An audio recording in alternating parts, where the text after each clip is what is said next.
Alright, well, this is like a live, and as you can see, so am I. I made it through the night. I made it from the last time I did this till now.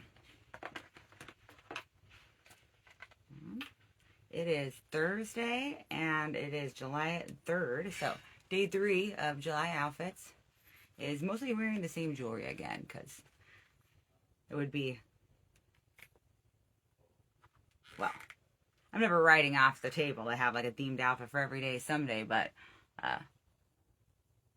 right now I have 4 different, four different July-like things. The earrings are pretty, actually. Those my mom got me, so this I made so I would have jewelry for 4th of July. Alright, going to work today. Let's see what cool things coming up. July 13th, Dress to Kill. Awesome. Also, August 10th, Dress to Kill. It's going to be golden. We stay. And then September 11th, Unforgettable. Yeah. I filmed on my phone last time, and then I had paid someone to film for the first 2.0s I've done, which are like the Miss America format for Dress to Kill, where you do the interviews and stuff, and have some of that wins, have a 3rd winner.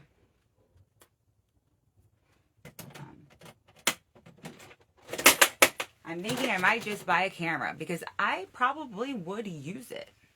Like, my issue has been more so editing, not and then it's like, okay, I almost don't want to, like, film anything, because it's like I add this burden of now having to edit onto myself. But, and then also, it's a process, but I've, like, went through a period, recently. I feel like I'm coming out of a period in comedy where I'm feeling more motivated than,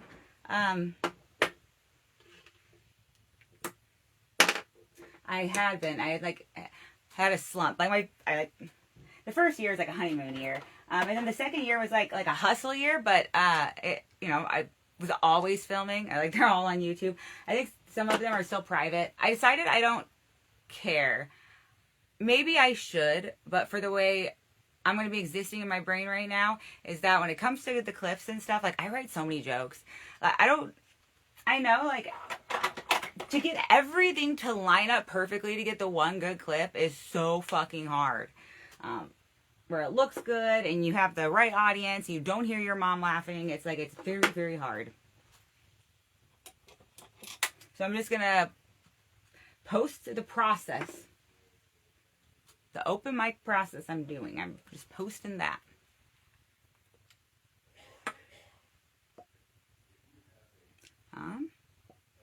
The bad thing, though, is because I haven't been filming, and then I started to, film again and watch, and I'm, there's some cases where I'm like, oh, I'm even better than, I got better. It almost would have been more worthwhile for me to be filming when I was at this level, because I'm better, than when I was newer. But then it's also watching it, so then you remember what you do need to work on, and it's like, oh, fuck, yeah, I still have to work on this shit. So then, the next time I'm doing jokes in the mic, I'll be thinking, I'm like, all right, better, make sure you're pronouncing this. But it's cool, too, because you do get the tags. The beautiful thing about comedy is that it balances tragedy, and things have been so fucking tragic. But also the connection of humor, laughing with someone, some weird thought that you thought was funny, that, someone else relates to, or just gets a giggle out of them. They pick up on your wordplay, maybe. Whatever it is, I really... Don't cancel me, Instagram. I believe that the intent behind words are really worth it. There's no, fuck is not bad unless the intent behind fuck is bad. But that's going to be a problem for me with podcasting. Me and Carla filmed yesterday, and I'm just like, damn it, I feel so bad. You have to go at least 10 minutes without saying a cuss word. Not when I'm casually talking. It's hard. Maybe, if I was doing a presentation for a group of board members. But. So I'm going to just have a really cussy podcast, and we'll see. I am glad, I get to create. I like this thing for comedy. It's an outlet for creation, which I never really had. People would always tell me I was creative, and it used to just piss me off, but it used to just really confound me. Because I'd be like, I can't do, like, why would you think that? Like, I'm not artistic. Like, I don't do anything. Like, I don't do anything artistic. I don't create anything. Like, why would you think I'm why would you, autistic, definitely. I did this before, creative autistic. Artistic autistic. Artistic autistic. Why would you think I'm creative? And I do have a creative mind. It's just that while stand-up comedy wasn't something that I was not aware of, it's just that being something I would do never crossed my mind. Sketch comedy, though, for sure.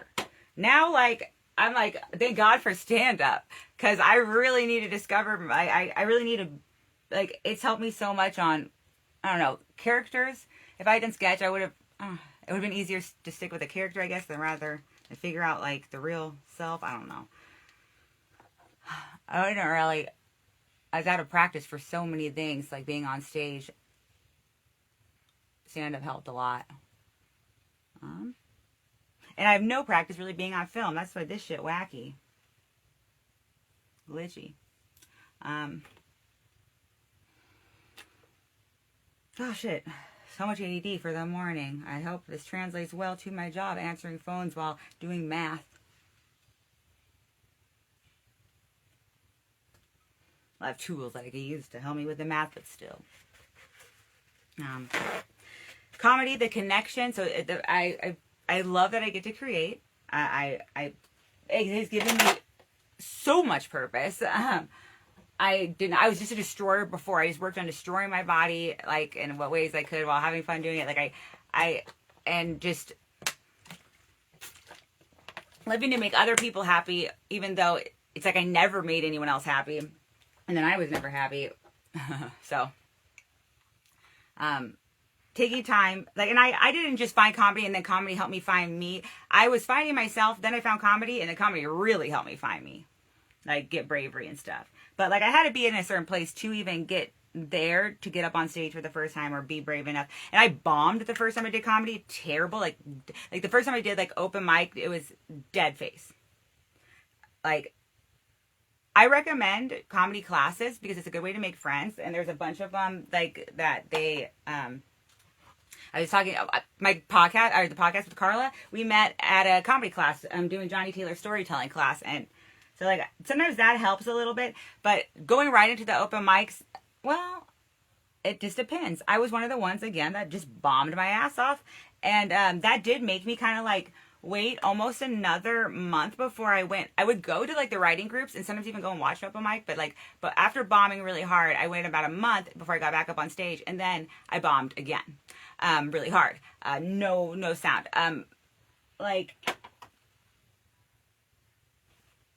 Then I went, like, another month and I turned 31 and I was like, you know, the happiest, even, so the thing that I didn't like was that I wasn't good at it, and, like, obviously, because you want to be good, but I was, like, I liked doing it. Like, I felt bad about, like, taking up, I guess, the time on jokes that no one laughed at, kind of a thing. But, like, when I was like, well, you know, I wasn't the only one that people didn't laugh at. Like, if you ever think you could do comedy, go see an open mic. You definitely can. Come out tonight to Stab at 8 o'clock. 8:30, I think is when the show starts, and we'll be open mic, and Stab is one of the first open mics I did that made me know that I could continue to do it. Even though I wasn't good, that I would eventually get better. More confident, definitely. Yeah, so then after my birthday, which was May 22nd, I just, like, I'm really lucky too, because Sacramento had mics almost every night. So I would, and then eventually we did have mics every night. I would just go to every mic that there was. And honestly, still fucking doing that. Never stopped. I love comedy. I like that it balances tragedy. I like that it gives me means to create. And I like that it's a connection. There is, like, one of the best parts is that it is kind of like a love language, like making someone laugh, and when people laugh at my jokes or, like, laugh with me.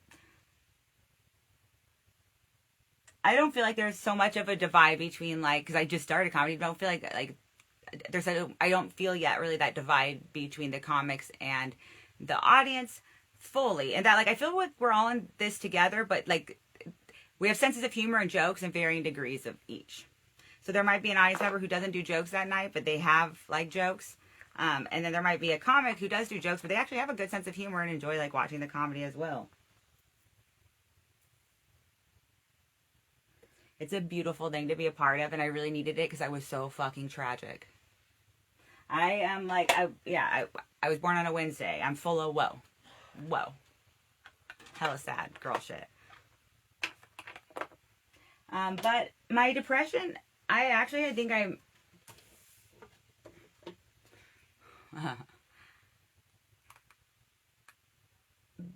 kind of been getting myself more to a place of like what I like, rather than,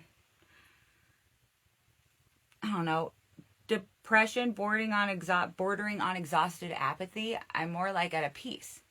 I said this before on here. It feels so good. It's like I almost would be like, I don't really care. I do care. I care so much. But like, oh no, I'm like, I care so much. Okay. All right, it's my speed. Really shut it down. I probably will do the rest of my makeup, maybe not on here. I haven't even started this thing yet. I was plugging stuff and I forgot. I said 9/11. It's going to be unforgettable. I'm not, it's because my show is on 9/11. But the theme is going to be unforgettable. Alright, I should probably get off of this. And so I didn't do anything from here, but that's okay. I'm just so close to being done, then I'll get a better book. Maybe I'll answer one. When someone says uniforms, I think, ooh, hard times. Okay. I really care about being a good person. I want everyone to be happy. I know I can't do, like, it's not up to me to make everyone happy, but I would love to see that. I would love to see that, definitely. That would make me, I'll always be a little unhappy if I think there's someone out there uncomfortable or getting something that, like, you know, I like to share good things. I have many good things. I'm not sure, like, what people need, but, like, yeah, I like to share good things.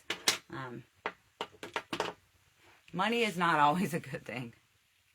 But I reserve the right, it was uniforms. Reserve the right to wear and say whatever I want because of this. Because of the effort I put into being a good person, I reserve the right to wear and say whatever I want.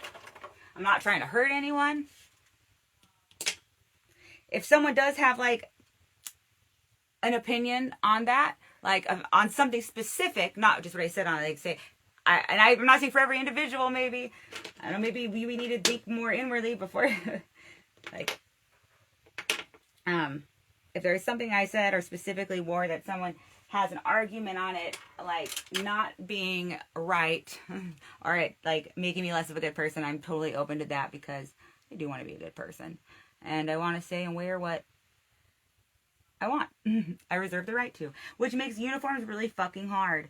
So I didn't go to, like, a religious schools my whole life. I only did it for middle school and high school.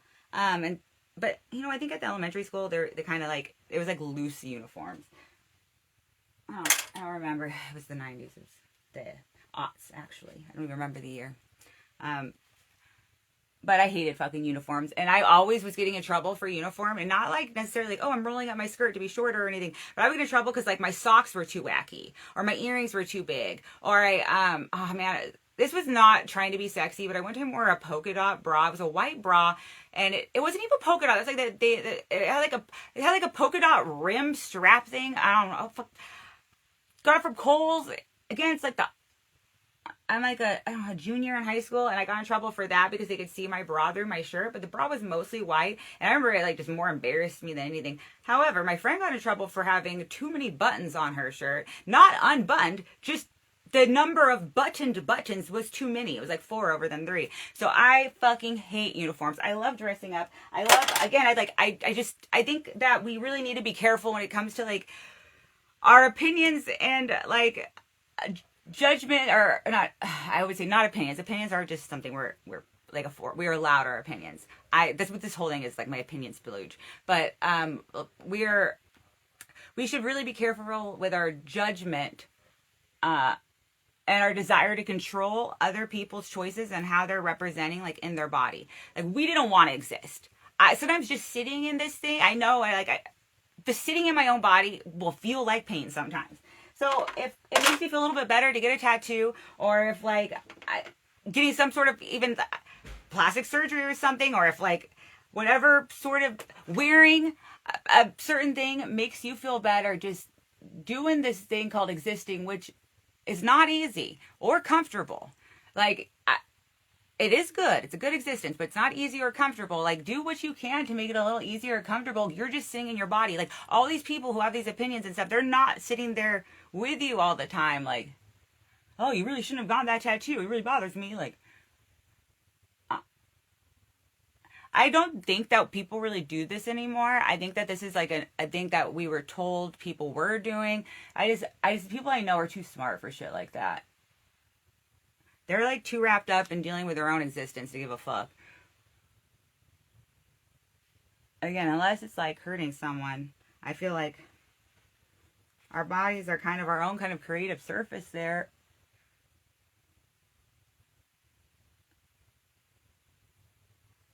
And it's very, very hard to blame another human for knowing how uncomfortable I can get and how hard things can be. I really can't blame another human for doing any little thing that doesn't affect me just to feel a little more comfortable or a little more like, just make it a little bit easier.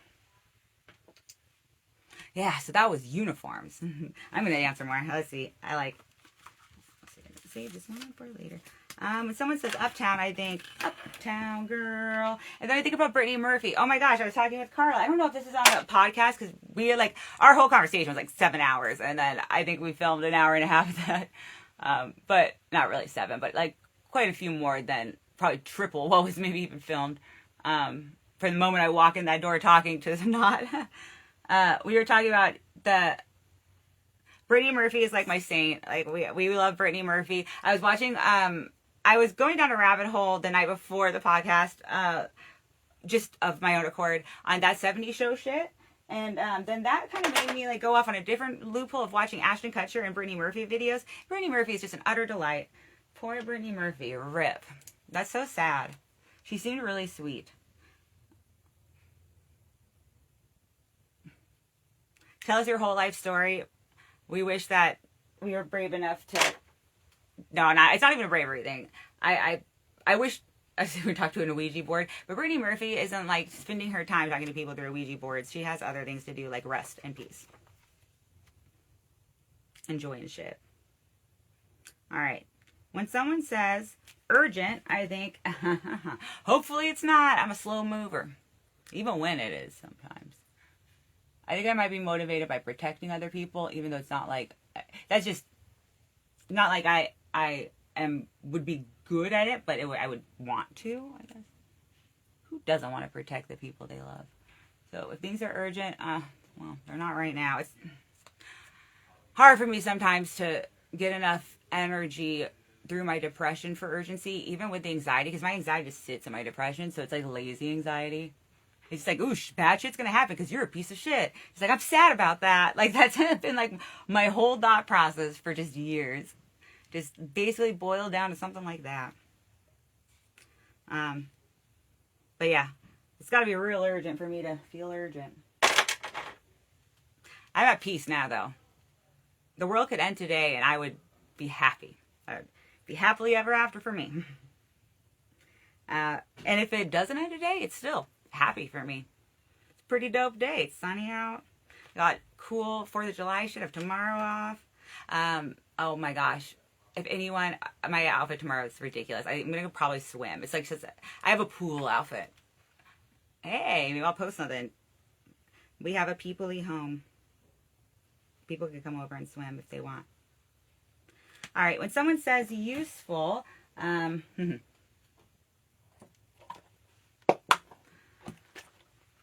got nipple tops for these are useful for like recapping, but they're actually really hard to get off in the car. As you saw just now. Sometimes I'm not that smooth with them. I usually wear my hair up today. Alright, I would say this is that. the end of this part of this. I'm gonna resurrect it on YouTube, which is probably where everyone is watching right now, or probably when this is being watched. It's gonna be like when it's resurrected on YouTube, babbling and shit. Oh yeah, getting it all out feels good. Words. Good luck. Wait. No, we don't. Have fun.